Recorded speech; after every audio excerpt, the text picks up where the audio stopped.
Alright, watch this video before starting dropshipping in India. So basically, I was looking at this topic, different videos on YouTube on this topic. There's a lot of fluff, so I'm just gonna try to just be on the point. So let's get started. First of all, if there are two different things. If you are starting brand new, number two, if you have done some kind of drop shipping in the US when it was trending in back in 2017, 2018, or like that time.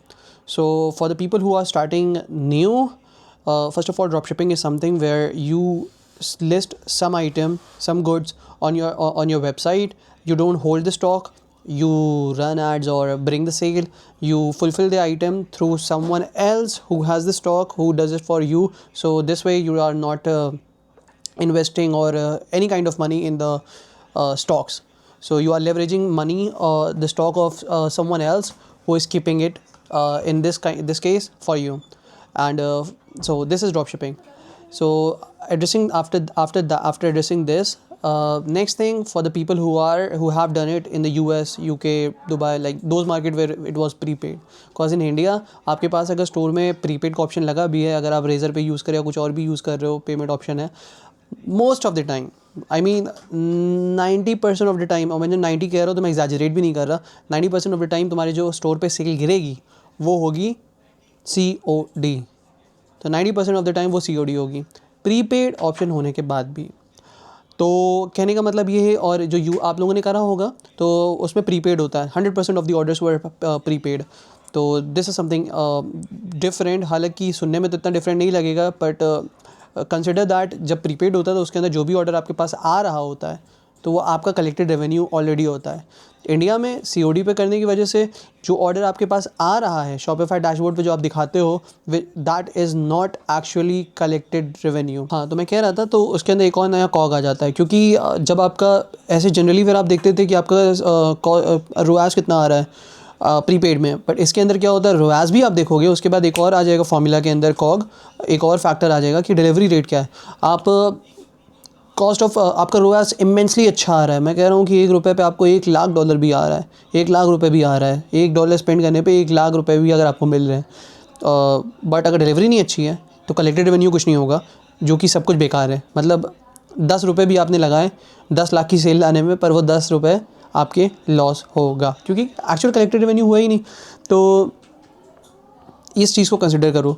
और लोग कहते हैं COD का collect नहीं होता, मतलब कि COD issue है, डिलीवरी रेट अच्छा नहीं होता. मेरा ये मानना है, after like doing for 7 months 6 months Indian drop shipping, कि अगर आप रोपोसो से काम कर रहे हो या कुछ ऐसा थर्ड पार्टी फुलफिलमेंट प्लेटफॉर्म से काम कर रहे हो जो कि रोपोसो की तरह चोर है, हालांकि मुझे नहीं मालूम मुझे ऐसा कहना चाहिए कि नहीं कहना चाहिए, but I am saying that as my own personal experience. तो आपका डिलीवरी रेट कभी भी अच्छा नहीं होगा, सफिशिएंट नहीं होगा, क्योंकि वो करता क्या है कि आपका दिखा देगा कि ऑर्डर गया था, RTO में आ गया, आपसे पैसा ले लेगा, RTO फ़ीस जो कि मेरे टाइम पे $70 होती थी, और उसके बाद फिर आपका रेवेन्यू भी नहीं मिलेगा. इनफैक्ट आपने उल्टा पैसा दिया उसको. तो ऐसे नहीं हो पाएगा. तो try to go with private supplier या कोई और प्लेटफॉर्म. तो उसके अंदर आपका जो कम से कम पैसा आएगा, कोई आपके साथ खेल नहीं करेगा, तीसरा फैक्टर नहीं बीच में आएगा. तो ये है, इसको थोड़ा ध्यान रखना. और बाकी अपार्ट फ्रॉम दैट, टेस्टिंग करते रहो, प्रोडक्ट की टेस्टिंग करते रहो. स्टार्टिंग में आपको प्रॉब्लम सॉल्विंग प्रोडक्ट्स पे जाना है. प्रॉब्लम सॉल्विंग प्रोडक्ट्स आपको बेहतर रहेंगे, उनकी डिलीवरी रेट भी बेहतर रहेगी. तो यही है, इंडियन ड्रॉप शिपिंग स्टार्ट करने से पहले इसका ध्यान रखना. नंबर 1 कि अच्छा सप्लायर ढूंढ लो. नंबर 2, रोपोसो या थर्ड पर्सन प्लेटफॉर्म, या जो थर्ड पार्टी प्लेटफॉर्म होते हैं उन पे ज़्यादा रिलाय ना करना. तीसरा, अपने जो एक हम लोग का फैक्टर है डिलीवरी रेट, उसको कंसिडर रखना.